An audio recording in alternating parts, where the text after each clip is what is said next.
حسن میں ایک سے بڑھ کر ایک تھی۔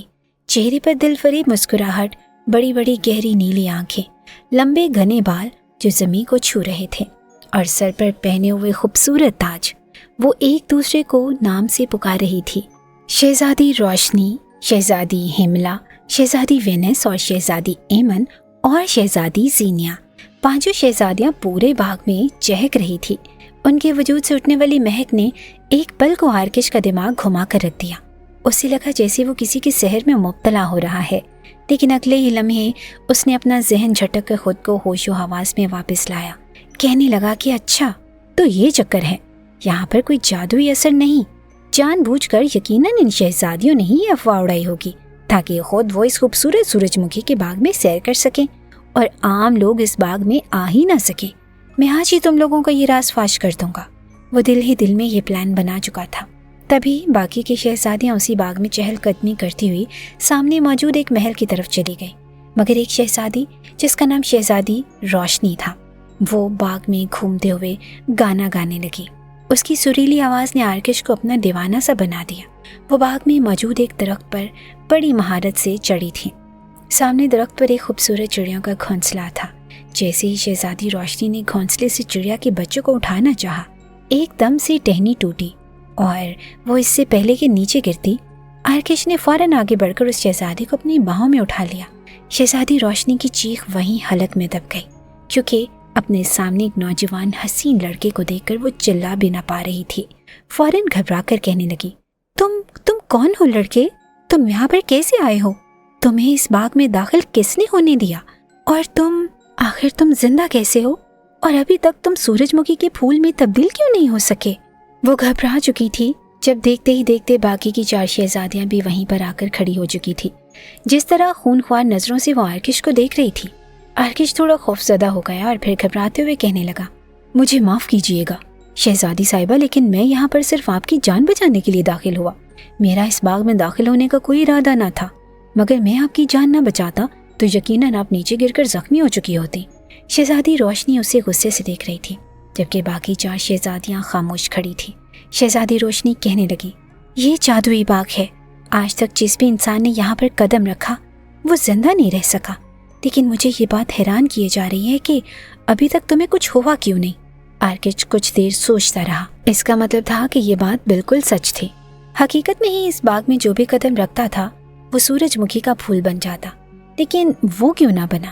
بے ساختہ اس کا دھیان اپنے گلے میں موجود اس تعویذ پر گیا جو اس کے باپ نے اسے پہنایا تھا۔ وہ تعویذ اس کے باپ کا تھا جو اس کی ہمیشہ حفاظت کرتا۔ اس روز اس کا باپ وہ تعویذ اسے پہنا کر گیا اور خود طوفانی موجوں کی نظر ہو گیا۔ وہ فوراً اس تعویذ کو دیکھ کر کہنے لگا، شاید یہ تعویذ مجھے محفوظ کر گیا، اس جادوئی باغ کی جادوئی طاقتیں میرا کچھ نہ بگاڑ سکی۔ شہزادی روشنی فوراً آگے بڑھی اور اپنا ہاتھ اس کی گردن پر رکھ کر اس تعویذ کو دیکھنے لگی، جس میں نیلے رنگ کا انتہائی قیمتی موتی چمک رہا تھا۔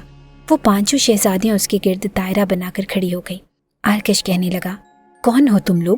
کس سلطنت کی شہزادیاں ہو اور اس باغ پر کیوں قبضہ کیے ہوئے ہو؟ آرکش 5 سے پوچھ رہا تھا، لیکن وہ چاروں تو بس یوں ہی بت بنی کھڑی تھی، سوائے شہزادی روشنی کے۔ شہزادی روشنی کو بھی آرکش اچھا اور بھلا لڑکا لگا۔ کتنے ہی عرصے سے وہ اکیلی اس باغ میں تھی۔ آرکش کو دیکھ کر وہ دکھی ہو کر کہنے لگی، یہ جادوئی باغ ہے اور ہم یہاں کے قیدی رکھوالے ہیں۔ ہماری جان اس مورتی میں قید ہے، اور اگر ہم یہاں پر اس باغ کی رکھوالی نہیں کریں گی تو وہ ظالم جادوگر ہمیں مار دے گا۔ یہ کہہ کر شہزادی روشنی کی آنکھوں میں آنسو آ گئے۔ پہلے تو آرکش نہ سمجھے سے انہیں دیکھنے لگا اور پھر کہنے لگا، کیا مطلب؟ کہنا کیا چاہتی ہو شہزادی؟ پلیز مجھے پوری بات بتاؤ۔ شہزادی روشنی وہیں باغ میں ایک بڑے پتھر پر خود بھی بیٹھ چکی تھی اور آرکش کو بھی بیٹھنے کو کہا۔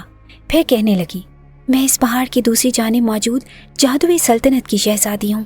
تمہاری طرح مجھے بھی یہی جنون تھا کہ میں جا کر دیکھوں سورج مکھی کا باغ کیسا ہوتا ہے۔ ہماری سلطنت کے کئی لوگ مغرب کے بعد جب اپنے گھروں سے نکلتے تو غائب ہو جاتے۔ میں نے یہی سن رکھا تھا کہ ایک ظالم جادوگر انہیں سورج مکھی کا پھول بنا دیتا ہے اور پھر ان پھولوں کا عرق نکال کر پیتا ہے تاکہ اپنی جوانی کو برقرار رکھ سکے اور کبھی بھی خود پر بڑھاپا نہ آنے دے۔ لیکن میں اسے جھوٹ ثابت کرنے کے لیے اکیلے ہی اس باغ کی طرف نکل آئی۔ اس جادوگر نے مجھے دیکھ لیا اور پھر سزا کے طور پر مجھے اسی باغ میں قید کر دیا۔ وہ چاہتا ہے کہ جب وہ 1000 سورج مکھی کے پھولوں کا رس پی لے گا تو وہ مجھ سے شادی کر لے گا۔ اس نے مجھے اس باغ کے بیچوں بیچ پتھر کی مورتی بنا کر رکھا ہوا ہے اور میں سالوں سے اسی قید میں، اسی انتظار میں تھی کہ شاید کوئی مجھے ظالم جادوگر کے چنگل سے بچا سکے۔ آرکش حیران تھا۔ شہزادی روشنی کی کہانی سن کر اس کے دل میں کچھ ہوا۔ وہ شہزادی روشنی کو پسند کرنے لگا، لیکن ساتھ موجود باقی کی 4 شہزادیوں کو دیکھ کر کہنے لگا، یہ شہزادیاں یہاں پر کیا کر رہی ہیں؟ کیا یہ بھی ظالم جادوگر کی قید میں ہیں؟ شہزادی روشنی دھیمی مسکرائی اور کہنے لگی، نہیں، یہ میرے ہی عکس ہیں۔ اس باغ کی رکھوالی کرنے کے لیے میری ہی 5 روحیں اس جادوگر نے بنا دی۔ یہ میری ہی وجود کا حصہ ہیں اور میں تبھی ظالم جادوگر کی قید سے آزاد ہوں گی جب کوئی سچے دل والا جو مجھ سے محبت کرتا ہوگا وہ ظالم جادوگر سے لڑائی کرے، اسے مارے اور پھر اس کا سر میری اس مورتی کے قدموں میں آ کے رکھے، تبھی میں مورتی سے دوبارہ انسان بن سکوں گی۔ یہ سن کر آرکش فوراً اٹھ کھڑا ہوا اور کہنے لگا، میرے لیے یہ کوئی بڑی بات نہیں شہزادی، میں بچپن سے ہی بہت نڈر ہوں۔ اس ظالم جادوگر کو آپ کے قدموں میں گرا کر آپ کو ضرور آزادی دلواؤں گا۔ شہزادی روشنی کہنے لگی، جتنا تم سمجھ رہے ہو اتنا آسان نہیں آرکش، تمہیں دماغ سے کام لینا ہوگا، جذبات سے نہیں۔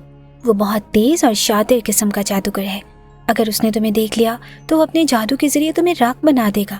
شہزادی روشنی نے اسے جادوگر کے بارے میں تمام تر باتیں بتا دی، جسے سننے کے بعد آرکش چھپ کر اس جادوگر کے محل کے اندر پہنچا۔ محل اندر سے مکمل طور پر تاریکی میں ڈوبا ہوا تھا۔ پورے محل میں ایک عجیب سی بدبو تھی اور ہر طرف جانوروں کے ڈھانچے گرے ہوئے تھے، یہاں تک کہ اس جادوگر کا بستر بھی بہت ہی عجیب و غریب سا تھا۔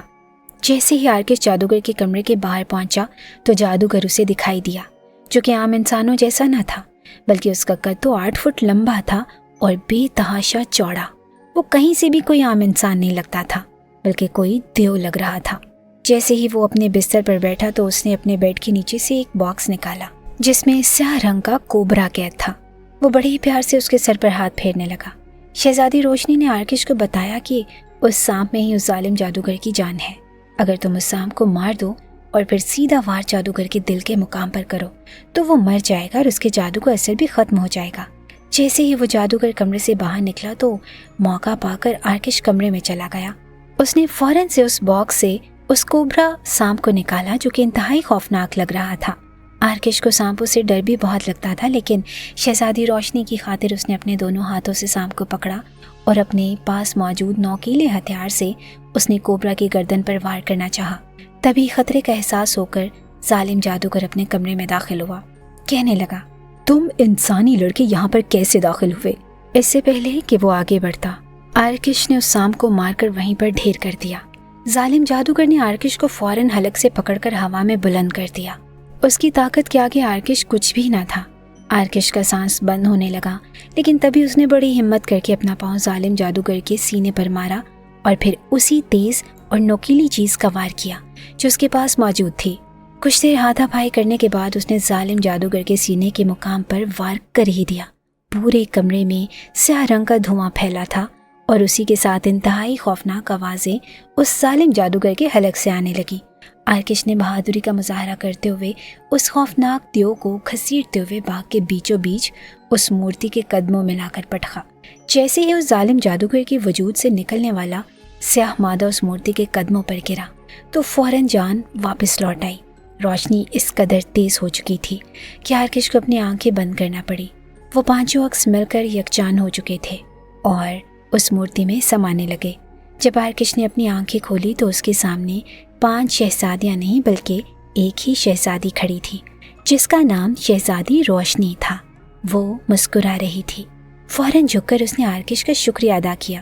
تم نے میری جان بچا لی، اس ظالم جادوگر سے بچا لیا مجھے آرکش۔ میں اگر شادی کروں گی تو صرف تم سے ہی، اور اپنی سلطنت کا تمہیں ہی حکمران بناؤں گی۔ آرکش کی تو قسمت ہی پلٹ چکی تھی۔ وہ شہزادی کے ساتھ واپس اپنے گاؤں لوٹا۔ سبھی لوگ آرکش کی بہادری پر اسے کندھوں پر اٹھا کر اس کے نام کے نعرے لگا رہے تھے۔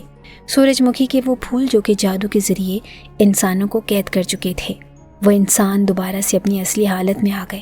دوسری سلطنت میں بھی خوشی کا سما تھا کیونکہ ان کی شہزادی روشنی واپس لوٹ چکی تھی، جن کی چاہت میں گھلتے ہوئے بادشاہ بستر سے جا لگا تھا۔ ہر سو جشن کا سا سما تھا۔